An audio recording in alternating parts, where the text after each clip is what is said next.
పలనాటి జిల్లా ప్రజానీకం ప్రత్యేకించి మాచర్ల నియోజకవర్గ ప్రజానీకం ప్రశాంతంగా నిద్రపోతుంది. ఒక మాటలో చెప్పాలంటే మానసిక ఉత్సవాలు చేసుకుంటున్నారు.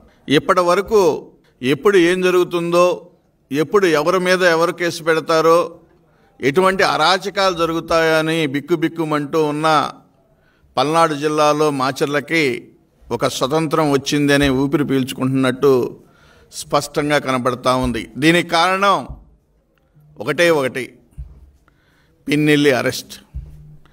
ఈరోజు పిన్నెల్లి అరెస్ట్ ఆనందాన్ని కలగజేస్తుంది పల్నాడు జిల్లా ప్రజానీకానికి. అనుకుంటున్నారు, వైఎస్ఆర్ పార్టీ వాళ్ళందరూ అనుకుంటున్నారు అక్రమంగా పిన్నెల్లిని అరెస్ట్ చేశారని. ఒకసారి భాగవతాలన్నీ ఒకదాని తర్వాత ఒకటి ఒకసారి గుర్తు తెచ్చుకున్న ప్రజానీకం ఆనందంగా ఉన్నారు. నువ్వు ప్రజాస్వామిక విధానాన్ని తుంగలో తొక్కావు. నువ్వు ఒకటే కాదు, నీ చరిత్ర అంతా ఒకసారి వెనక్కి తీసుకురావాల్సిన పరిస్థితి.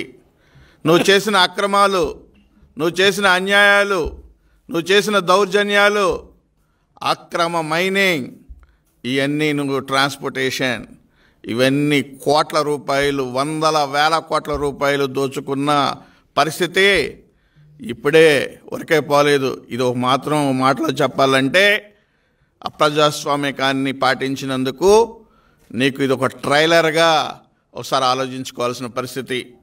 వదిలిపెట్టదు, ఈ యొక్క ప్రభుత్వం వదిలిపెట్టదు. నీ యొక్క చేసిన ప్రతి అన్యాయం, నువ్వు చేసిన ప్రతి దోపిడీ, నువ్వు చేసిన దౌర్జన్యం, నువ్వు చేసిన హత్యలు, ఇవన్నీ ఒకదాని తర్వాత ఒకటి బయటకు వస్తాయనేది కూడా ఈ సందర్భంగా నేను తెలియజేస్తున్నాను. ప్రజాస్వామ్యం విలువలను కాపాడాల్సిన ఒక ఎమ్మెల్యేగా ఉండి ఒక ఎలక్షన్స్ జరిగేటప్పుడు, జెడ్పీటీసీ, ఎంపీటీసీ ఎలక్షన్స్ జరిగేటప్పుడు ఒక నియంతలా ప్రవర్తించావు. అదేవిధంగా ప్రభుత్వానికి రావాల్సిన కప్పాలు నీ యొక్క జేబులో పెట్టుకున్నావు. నువ్వు అన్యాయంగా అక్రమ ఆస్తులు అనేది సంపాదించావు. ఎవరైనా మాట్లాడితే వాళ్ళని నీ యొక్క చౌకబారు రౌడీలతోటి ఇబ్బంది పెట్టావు. తెలుగుదేశం పార్టీ నాయకులు వస్తే వాళ్ళని ఒక మాటలో చెప్పాలంటే హత్యా ప్రయత్నాలు చేసిన సంఘటనలో ఈరోజు ప్రజలు మర్చిపోలేదనేది కూడా ఈ సందర్భంగా నేను తెలియజేస్తున్నాను.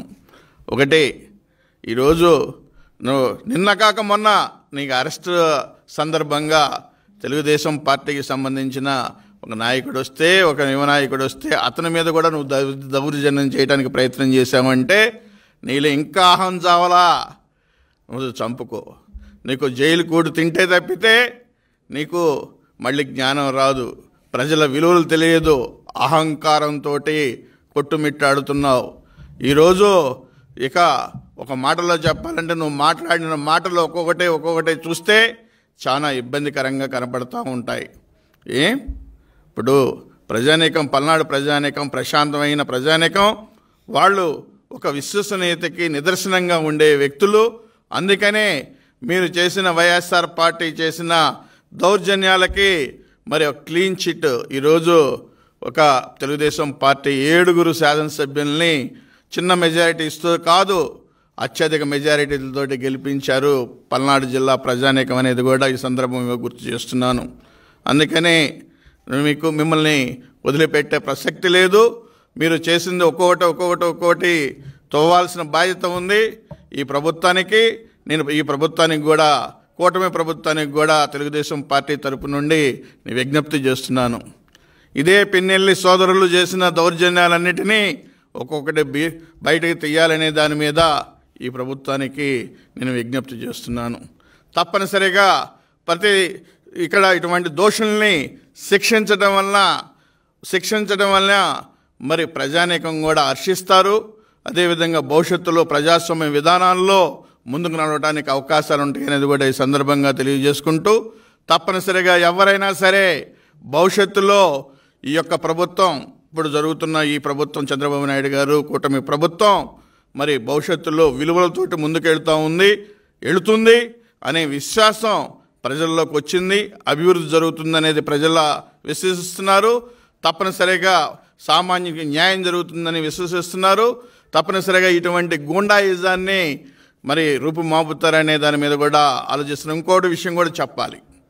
నిన్న ఎలక్షన్స్ అప్పుడు తెలుగుదేశం పార్టీకి సంబంధించిన కార్యకర్తల మీద మరి దౌర్జన్యాలు చేసి వాళ్ళ మీదే కేసులు పెట్టిన సంఘటనలు కూడా ఈరోజు కూడా ఉన్నాయి. ఈరోజు వరకు కూడా పల్నాడు జిల్లాలో జైల్లో తెలుగుదేశం పార్టీ కార్యకర్తలు ఉన్నారు అంటే ఒకటి, నువ్వు ఆ రోజు మీ ఇన్ఫ్లుయెన్స్ తోటి కేసులు బుక్ చేయించారు మీకున్న అక్కడున్న పోలీస్ డిపార్ట్మెంట్ తోటి.